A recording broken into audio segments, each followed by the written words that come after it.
എന്തൊരു ചൂട്. എവിടെ പറഞ്ഞോണ്ട് നീ വീണ്ടും തേച്ചാരിയല്ലേ? അല്ലെങ്കിലും അങ്ങനെ തന്നെ. പക്ഷെ എന്നാ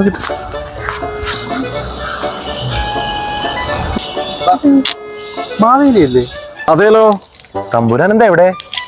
ഓണൊക്കെ കഴിഞ്ഞില്ലേ കുട്ടികളെ? തിരിച്ചു പോകാൻ വല്ലോ ബസ്സോ ടാക്സിയോ വല്ലോ കിട്ടുമോ നോക്കി നിൽക്കുക. ദുബായിൽ നിന്നാണ് എനിക്ക് ഫ്ലൈറ്റ്. നിങ്ങൾക്ക് ഇവിടെ അലൈനിൽ നിന്ന് കോഴിക്കോട്ടിലേക്ക് മാത്രമല്ലേ ഉള്ളൂ ഫ്ലൈറ്റ്. തിരിച്ചു പോകാനോ? ജോഹർ ഹോസ്പിറ്റൽ ഓണം കൂടാതെയോ? നല്ല കാര്യം. തമ്പുരാനേ വന്നേ. അത് പറ്റില്ല. എനിക്ക് തിരിച്ചു പോകണം. ആകെ 30 ദിവസത്തെ ലീവേ ഉള്ളൂ. സെപ്റ്റംബർ 5-നല്ലായിരുന്നു ഓണം. സമയത്തിന് അവിടെ ചെന്നില്ലെങ്കിൽ എൻ്റെ പണി പോകും. പിന്നെ നിങ്ങളെപ്പോലെ ഇവിടെ വന്ന് എനിക്കും കഷ്ടപ്പെട്ട് ജീവിക്കേണ്ടി വരും. എന്നെ അങ്ങ് വിട്ടേക്ക് മക്കളെ. അതൊന്നും പറഞ്ഞാൽ പറ്റത്തില്ല. ഇവിടെ ഇങ്ങനെ കറങ്ങി തിരിഞ്ഞ് നിന്നോ. ഇനി ഓണാഘോഷിക്കത്ത് ഒരുപാട് അസോസിയേഷൻ ഉണ്ട്. നല്ല കമ്മീഷൻ കിട്ടും തമ്പുരാൻ. വേണ്ട, ശരിയാവത്തില്ല. ചെന്നില്ലെങ്കിൽ വേറെയും കുറെ പ്രശ്നങ്ങളുണ്ട്. അതൊന്നും പറഞ്ഞാൽ പറ്റില്ല. അതൊക്കെ നമുക്ക് സെറ്റാക്കാം. നീ തമ്പുരാനെ പൊക്കെ ഞാൻ പറയാം. ഞാൻ വരാം. പക്ഷേ ഒരു കണ്ടീഷൻ ഉണ്ട്. എന്ത് കണ്ടീഷൻ? ഈ ഓണം മൂടെന്ന് പറയുന്ന പാട്ട് നിങ്ങൾ അവിടെ പ്ലേ ചെയ്യരുത്. ഈ വർഷം അത് കേട്ട് കേട്ട് നമ്മൾ മടുത്തു.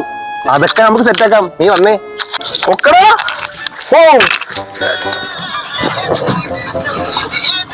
പിന്നെ ആ പാട്ട് ഓണത്തിനുള്ള മാവേലി സെറ്റായി.